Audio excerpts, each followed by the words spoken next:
I showed up at their place with a cake, like I always did. I wanted to ask my son when he and his girlfriend were finally planning to get married. They were sitting in the living room, on the same couch I'd bought them as a housewarming gift.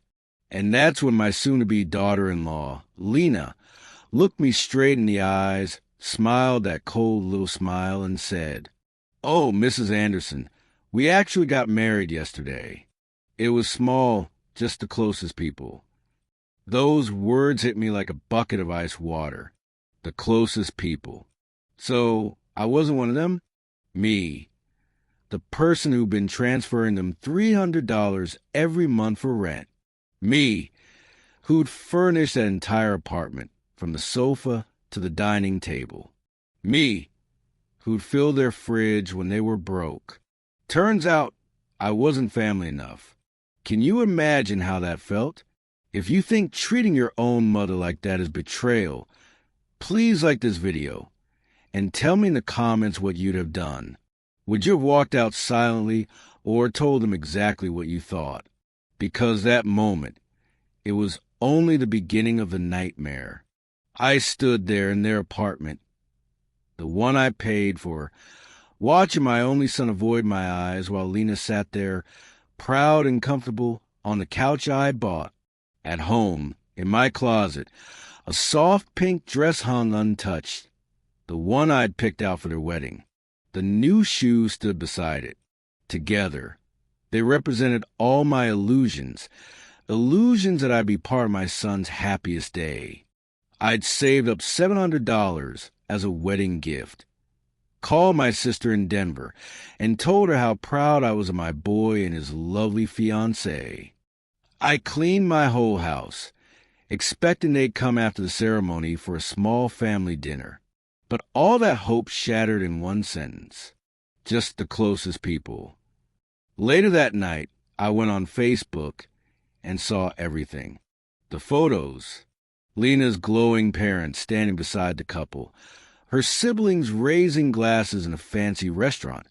Her white dress I'd unknowingly helped pay for, with the $500 I'd given her for last-minute expenses. A whole celebration, and not a single seat for me. A week later, my phone rang. It was Lena. Her tone was completely different. Gone was the confidence, replaced by panic. "Mrs. Anderson, hi. The landlord says if we don't pay rent this week, he'll evict us. Maybe you forgot to transfer." Her voice trembled like the world was ending.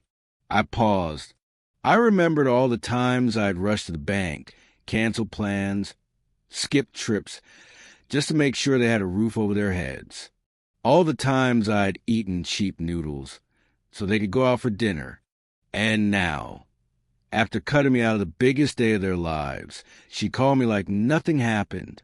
"Lena," I said calmly, even surprising myself with how steady my voice sounded. "I told you, I only help the closest people." Silence. Deep, heavy silence.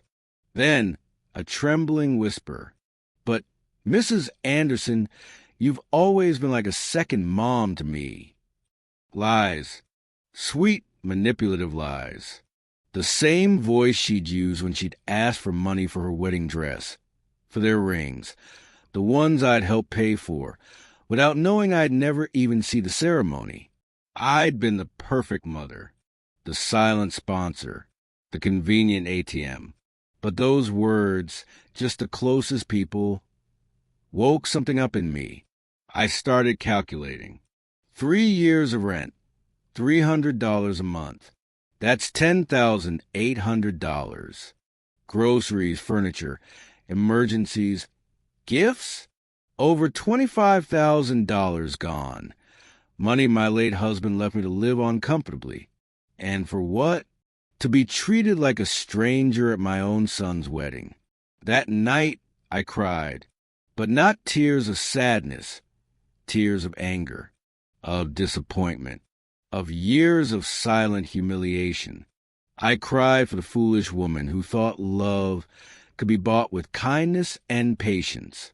The next morning, I looked in the mirror. The same tired eyes, the same wrinkles. But something new had appeared. Strength, determination. I made coffee. But this time, I didn't check my phone for messages. For once, I was my main concern. Then I sat down with my checkbook and started counting. Every payment, every favor, every transfer. The total made me sick. Over $25,000. That was the price of my generosity. The phone rang, my son. Then Lena. Then my son again. I didn't pick up. Instead, I went for a walk. My first real walk in months. Not to the bank, not to the store, not to run errands for them. Just for myself. When I passed the bank, I saw the manager, Mr. Peterson, waving at me through the window. He'd processed all my transfers for years. He'd seen my account drain month after month. I walked inside. "Good morning, Mr. Peterson. I'd like to cancel all my automatic transfers." He looked surprised. "Are you sure, Mrs. Anderson? Did something happen?" "Yes," I said. I finally opened my eyes. While he worked, my phone buzzed nonstop. My son, his wife, again and again. It was like they could feel their cash flow drying up. When I walked out, I felt lighter than I had in years. For the first time in forever, my money was truly mine. But as I approached my house, I froze. 3 cars were parked outside, my son's Lena's, and a third one I didn't recognize. Through the window, I saw movement. They were inside. They had keys. Of course they did. I trusted them with everything. I took a deep breath and opened the door. Inside, I found my son sitting on my couch, his head in his hands, Lena pacing back and forth, and a man in a suit going through papers on my dining table. My papers. "What's going on here?" I asked, my voice steady but sharp. They looked at me as if I was the intruder. Lena spoke first. "Thank God you're here, Mrs. Anderson. We need to talk. This is Mr. Brown, a family lawyer. We've been consulting about your situation." "My situation?" I repeated coldly. "What situation? I'm perfectly fine." Then my son lifted his head, panic in his eyes. "Mom, the bank told us you canceled the transfers and blocked us from your accounts. We don't understand why you do that." The lawyer smiled politely and stepped forward. "Mrs. Anderson, I'm Andrew Brown, a family attorney. Your children are worried about your emotional state. They asked me to evaluate your condition." I didn't shake his hand. Instead, I walked straight to the table and gathered my papers. "These are my private documents." I said firmly, "You have no right to touch them without my consent." "Mom," Daniel said, using that calm, patronizing tone he perfected over the years, "we're just worried about you. You've been acting strange lately. First, you cut us off financially without warning. Then you stopped answering calls. We think maybe you need professional help." Lena moved closer and tried to take my hand, the same fake gentleness she always used when she wanted something. "Mrs. Anderson, sweetie, we know this must be stressful. Loneliness can play tricks on the mind at your age. Little episodes of confusion are perfectly normal." Confusion. That word blared in my head like a siren. Now I understood why they brought a lawyer. It wasn't about helping me. It was about declaring me legally incompetent so they could take control of my finances. The same woman who'd once said I wasn't close enough for their wedding was now treating me like a senile old fool. "I am not confused," I said firmly, my voice cutting through the room. "I see more clearly now than I have in years. And you will all leave my house right now." The lawyer, Mr. Brown, stepped in with that calm, practiced tone lawyers use when they want to sound reasonable. "Mrs. Anderson, please. I understand you're upset, but your children have a right to step in if they believe your ability to make financial decisions is impaired. They've documented some concerning behaviors.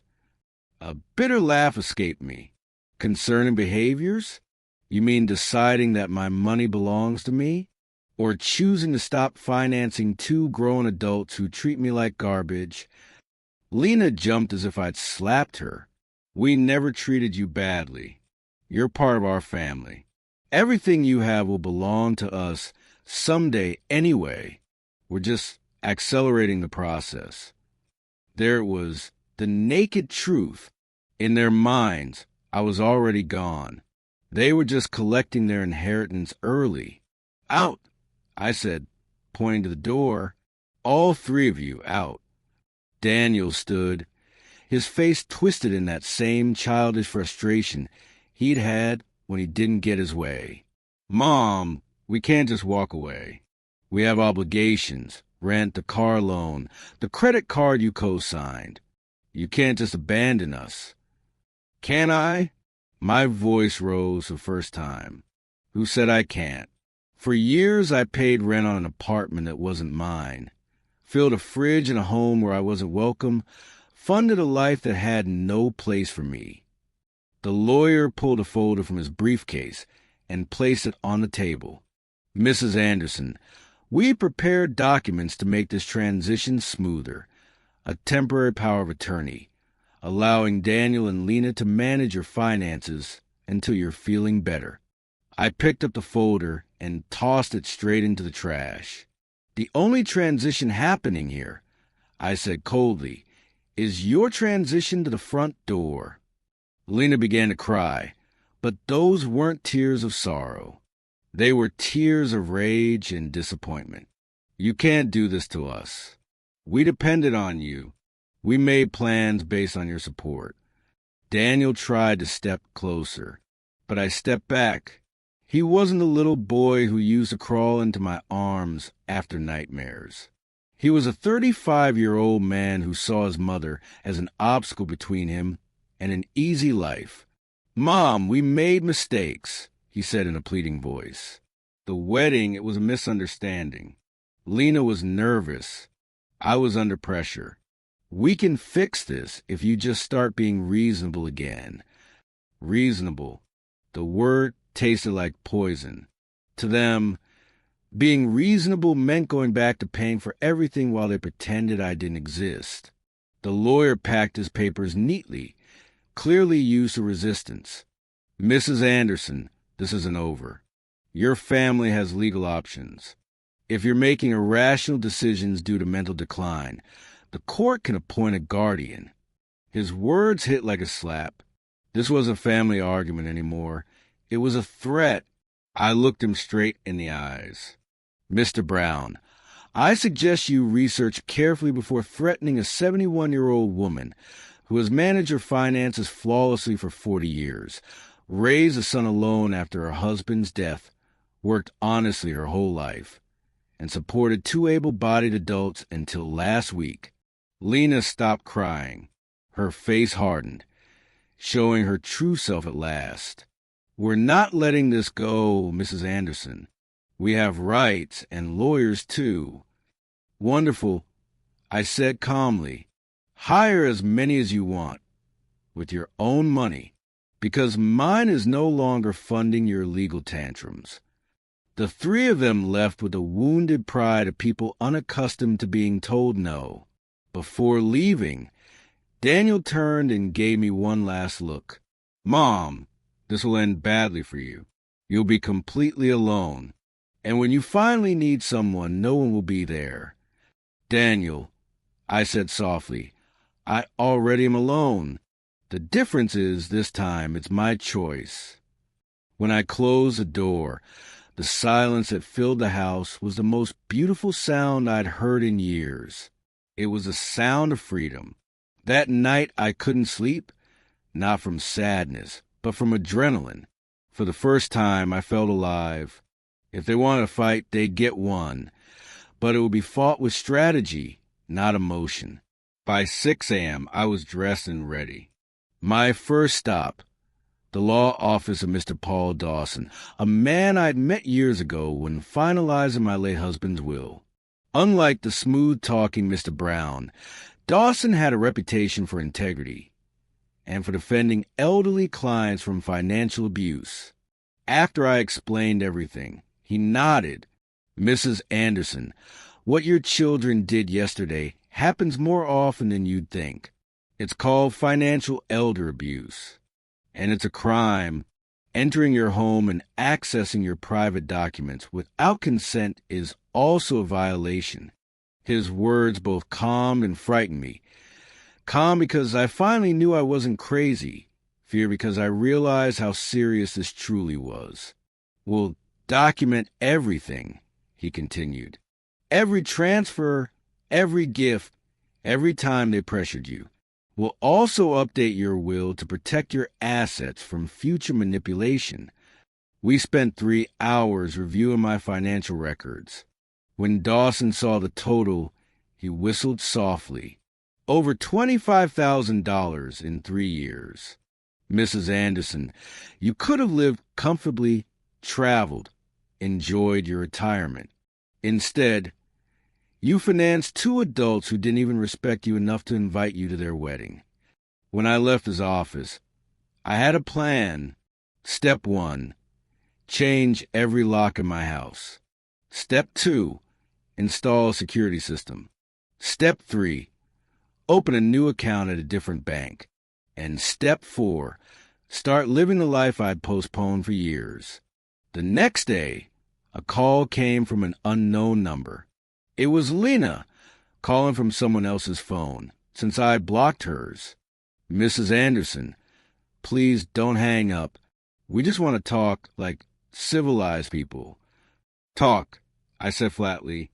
"I know you're upset about the wedding. It was a mistake. We want to make it up to you. Maybe a nice dinner at your place? We'll cook together like old times." The manipulation was so obvious, I almost laughed. "Lena," I said, "how much rent do you owe?" Silence. Then finally, 2 months. About $600 total. "But that's not why I'm calling, Mrs. Anderson. We miss you." "Do you miss me or my money?" There was a pause. "Honestly, both," she said quietly. "We do need help, but we love you too." "If I'm so important," I asked, "why wasn't I important enough to be at your wedding? Why don't you ever call unless you need something? When was the last time you asked how I was doing?" More silence.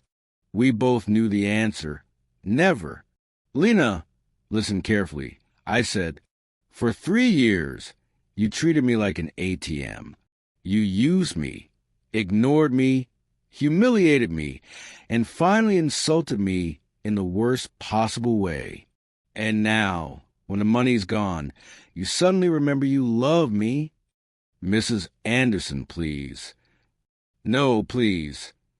You made your choice when you decided I wasn't special enough for your wedding. Now I'm making mine." I hung up and turned my phone off completely. No more interruptions on the day of my freedom. That same day, I went to the beauty salon. For the first time in over a year, I'd canceled so many appointments before because they always had an emergency. When I got home that evening, a car I didn't recognize was parked outside my house. My heart skipped. For a moment, I thought they'd come back. But as I got closer, I saw an older woman sitting on my front steps. "Mrs. Anderson?" she asked softly. "Yes," I said. "Can I help you?" "My name's Martha Collins. I live next door. We've been neighbors for years, but never really talked. Yesterday I heard shouting from your house and got worried. Are you all right?" Her concern touched me more deeply than I expected. A complete stranger cared more about my well-being than my own son. "Come in, Martha," I said. "I'll make us some coffee. And I'll tell you a story you won't believe." Martha listened without interrupting, only nodding now and then. When I finished, Her eyes were wet. "Mrs. Anderson," she said softly, "you did the right thing. I went through something similar with my own daughter 5 years ago. I thought it was my duty to bankroll her adult life. I believed she'd stop loving me if I stopped paying. When I finally shut off the money, the manipulation got worse before it got better.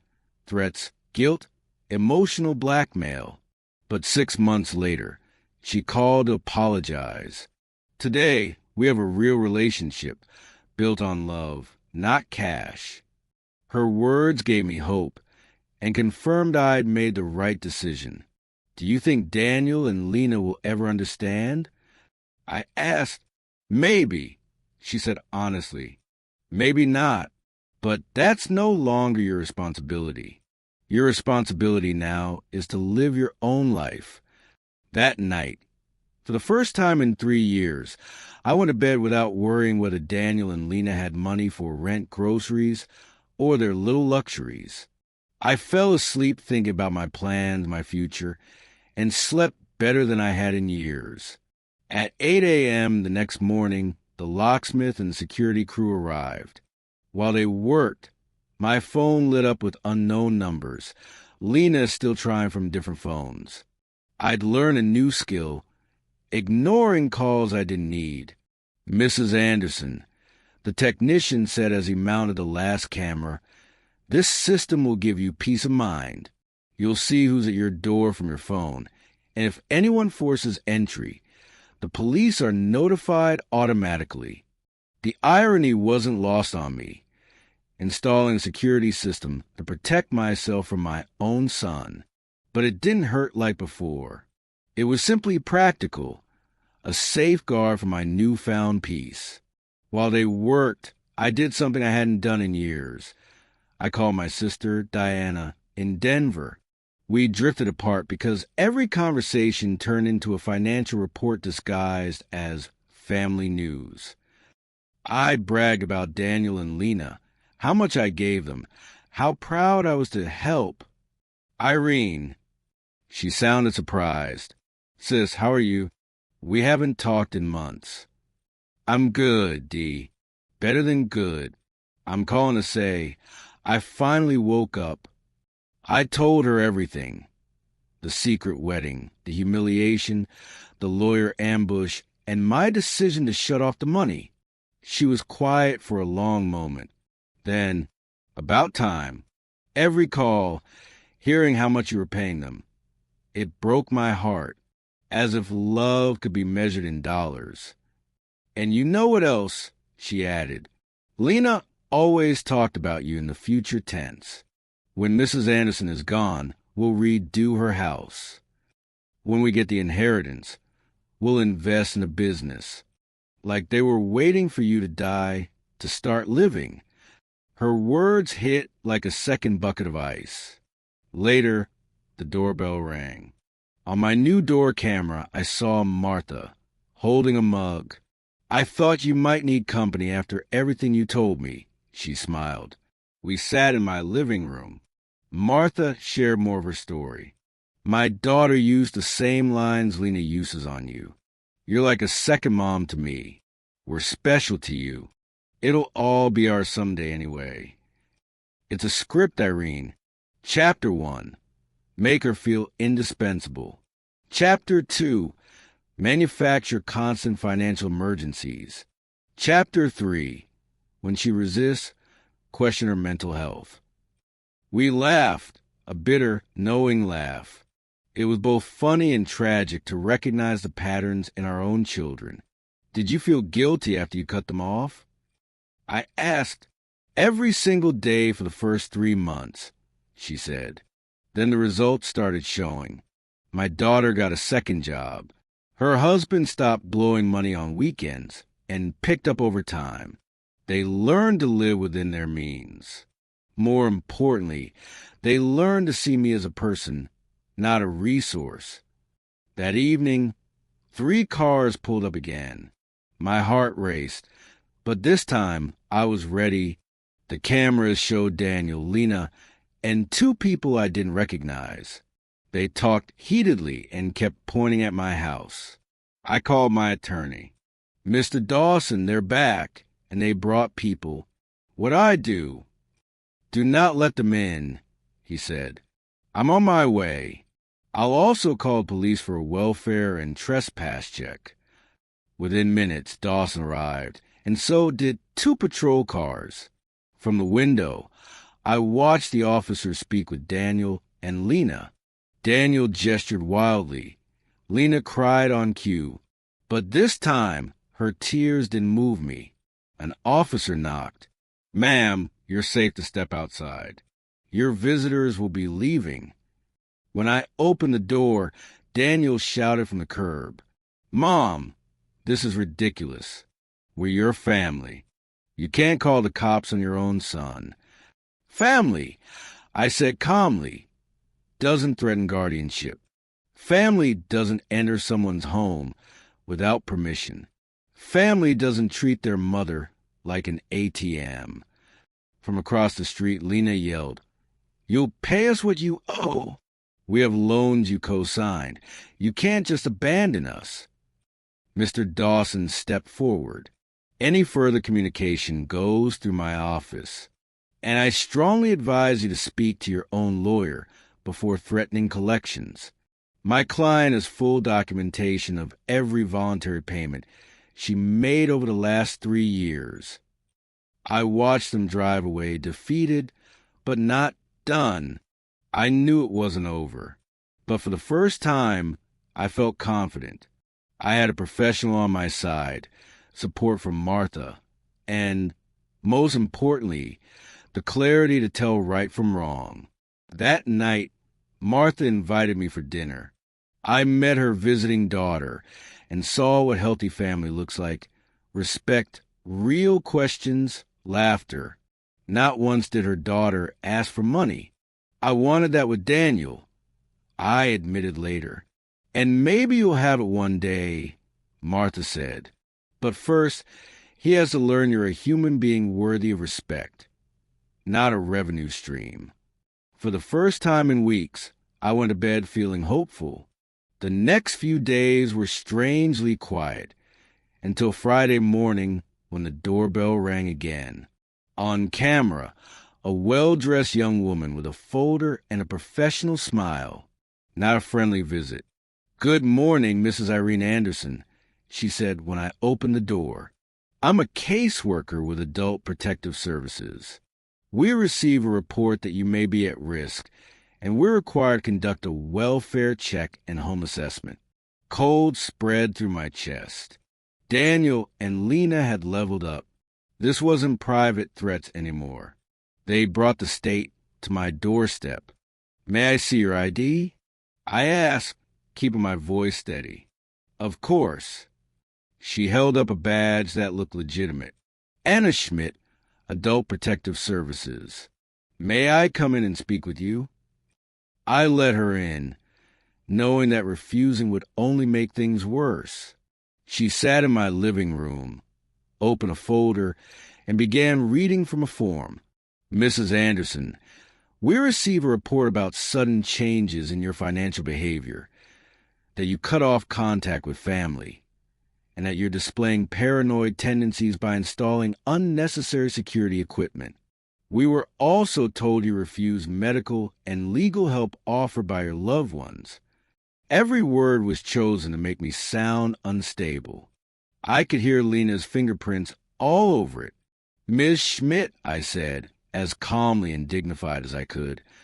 I'd like to call my attorney before answering any questions. This isn't an interrogation, she replied. It's a welfare and home assessment. If you have nothing to hide, there shouldn't be a problem. That line, if you have nothing to hide, set my teeth on edge. Ma'am, I'm calling my attorney. You can wait here or return another day, but I won't answer questions without counsel present. I called Mr. Dawson. He arrived within 20 minutes. The second he saw the badge, his face hardened. Ms. Schmidt, he said after checking her ID, unless you have a court order, keep this strictly voluntary. My client is represented, and any unsanctioned probing crosses into harassment. She faltered a bit. We received a report from concerned family members. We are obligated to check on Mrs. Anderson's well-being. Dawson set a binder on the table. In here is documentation of financial and emotional abuse of my client, including over $25,000 siphoned in 3 years, plus patterns of social exclusion and coercion. If anyone needs investigating, it isn't my client. Ms. Schmidt skimmed the pages, growing visibly uncomfortable. The narrative she'd been given didn't match the person in front of her. Mrs. Anderson, she asked carefully, can you explain why you stopped financially supporting your son so abruptly? Because I finally understood I was being used. I said simply, because I realized I was a bank account, not a mother. Because I'm done funding adults who treat me like an obstacle. Don't you feel a responsibility to help your family? She pressed. My responsibility as a mother was to raise my son to adulthood, give him an education and the tools to be independent. He's 35, married, fully capable of supporting himself. Funding his lifestyle is not my responsibility. It's a choice, and I choose not to. Dawson added, would you consider it normal for a 35-year-old man to be unable to pay rent without his 71-year-old mother? Ms. Schmidt paused, recalibrating. Do you manage your finances independently? Yes. I can show you bank statements, investments, taxes, all current and in order. Do you live independently? As you can see, my home is clean. I maintain my own hygiene and household. I drive, and I have healthy relationships with neighbors. Any medications? Vitamins, occasionally aspirin. No conditions requiring treatment. Dawson nodded. We also have a recent medical evaluation as part of our legal file. She is in excellent mental and physical health. Ms. Schmidt closed her folder. Based on this visit and the documents I reviewed, I see no indication you're at risk or in need of intervention. I'll be closing this case. After she left, Dawson exhaled. They'll keep escalating. Daniel and Lena are spending money. They don't have trying to force a guardianship. So they're desperate? I asked. Exactly. Worst case, they file for conservatorship and try to find a sympathetic evaluator. It's expensive and hard to win, but not impossible. A month passed. My days finally felt like mine. Breakfast with the paper, tending the garden, lunch with Martha, or an old friend, evenings with the hobbies I'd abandoned. I started painting again. Then one Thursday morning, Dawson arrived with a face that turned my blood cold. Mrs. Anderson, Daniel, and Lena filed for guardianship in family court. They're asking the court to appoint Daniel as your conservator. Would that give him control over my money? I whispered, if a judge finds you incapable, yes. I sank onto the couch, feeling the heaviest kind of betrayal. My own son was trying to legally declare me incompetent to seize my assets. What evidence do they have? 3 witnesses claiming erratic behavior, plus alleged unpaid medical bills and hoarded prescriptions. They also submitted a statement from a Dr. Larkin, interpreting your refusal to submit to an unnecessary psych evaluation as proof of decline. They had twisted my boundaries into symptoms. Who are the witnesses? Lena, a neighbor named Mr. Davidson, and a pharmacist, Mr. Green. Davidson lived across the street, a difficult man who hated when my friends parked near his curb. Mr. Green was my actual pharmacist. I'd bought vitamins there for years. I need to talk to Mr. Green, I said. At the pharmacy, Mr. Green looked stricken. Mrs. Anderson, your daughter-in-law came in weeks ago asking about your meds. She said she was worried. I told her you only buy vitamins and occasional aspirin. No regular prescriptions. She insisted that proved you weren't caring for your health. Then she handed me a form to confirm her regular purchases. I thought it was for insurance. I didn't realize it was for court. He'd been manipulated into signing something he didn't fully understand. Mr. Green, I'll need a written statement clarifying exactly that. No prescriptions, no stockpiling, and that you misunderstood the form. Of course. I'm so sorry. Next, we knocked on Mr. Davidson's door. He greeted us with open hostility. What do you want? Sir, Dawson said evenly, you signed a statement about my client's behavior. Can you be specific? She's crazy, installing cameras like it's a war zone. Strange people coming and going, yelling at her family in the street. He'd ripped everything out of context. The cameras were for protection. The strangers were new friends. The yelling was me defending my home from uninvited intrusions. Do you know why I installed cameras? I asked. No, don't care. To protect myself from my son and his wife breaking in without permission and threatening me. That's exactly what a crazy person would say, he snapped. There was no reasoning with him. His statement came from shallow observations, poisoned by malice. I showed up at their place with a cake, like I always did. Mrs. Anderson, we actually got married yesterday. Lena smiled. It was small, just the closest people. Closest people. So I wasn't one of them. I'd paid their rent, furnished their apartment, filled their fridge. I had a pink dress hanging in my closet for the wedding photos I'd never be in. That night, Facebook showed me everything. Her glowing parents, champagne in a fancy restaurant, a dress I'd unknowingly helped pay for. A week later, Lena called. The landlord says we'll be evicted. Maybe you forgot to transfer? Lena, I said calmly, I only help the closest people. Silence. That was the moment I woke up. I added it all up. 3 years of transfers, groceries, furniture, emergencies. Over $25,000. The money my late husband left so I could live with dignity. Spent on adults who wouldn't even invite me to their wedding. I canceled every automatic payment. I changed my banking. For the first time in years, my money was mine. They showed up at my house with a lawyer. Your children are worried about your mental state, he said, reaching for my documents. These are my private papers. I told him, put them down. They wanted a power of attorney. I put the folder in the trash. Out, I said, all of you. They threatened I'd be alone when I needed someone. I already am, I said. This time it's my choice.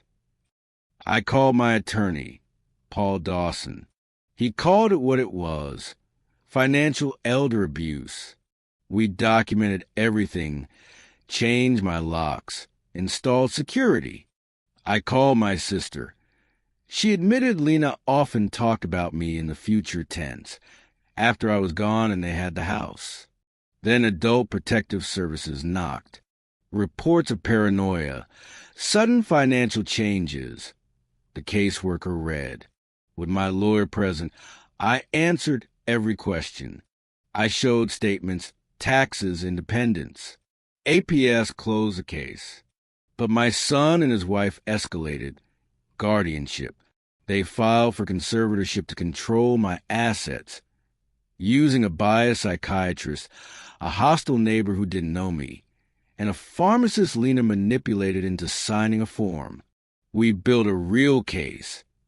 The pharmacist's correction, my clean medical evaluation by Dr. Morozova, witness statements from my neighbor Martha and friends who saw me thriving, and 3 years of financial records proving the pattern of exploitation.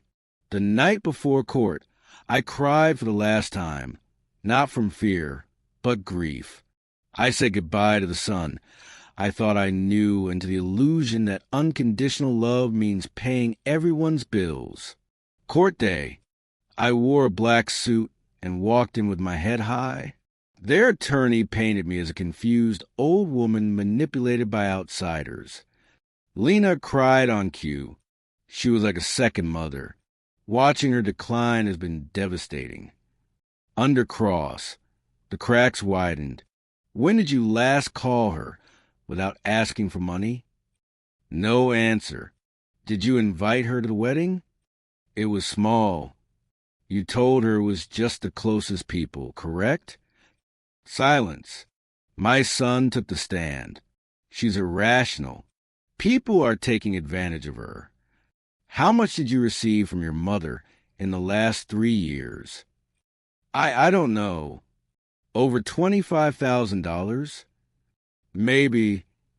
How many times did you visit without asking for money? Silence. Did you enter her home without permission and bring a lawyer to push a power of attorney? We were worried. You're 35. Why do you need your 71-year-old mother to pay your rent? No answer. Their neighbor admitted he never spoke to me. Their psychiatrist's evidence collapsed under Dr. Morozova's clean cognitive results. Then I testified. I stopped paying, I told the judge, because what I got wasn't love. It was a transaction dressed up as family. They wanted my money, not me. Do you regret your decision? My lawyer asked. Only that it took me so long. The judge deliberated for 2 hours that felt like 2 years. When he returned, his voice was clear. Mrs. Anderson is fully competent.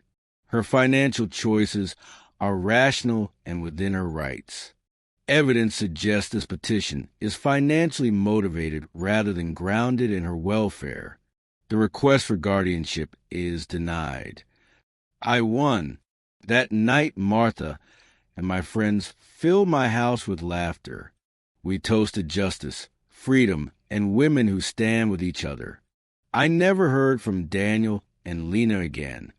I heard they downsized and that Lena finally got a job.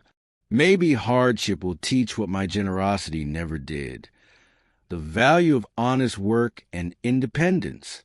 Sometimes I stand under the stars and think about the woman I was a year ago. Scared, manipulated, believing love had a price. She's gone. My name is Irene Anderson. I'm 72, and I finally learned the most important person I must love and protect is me.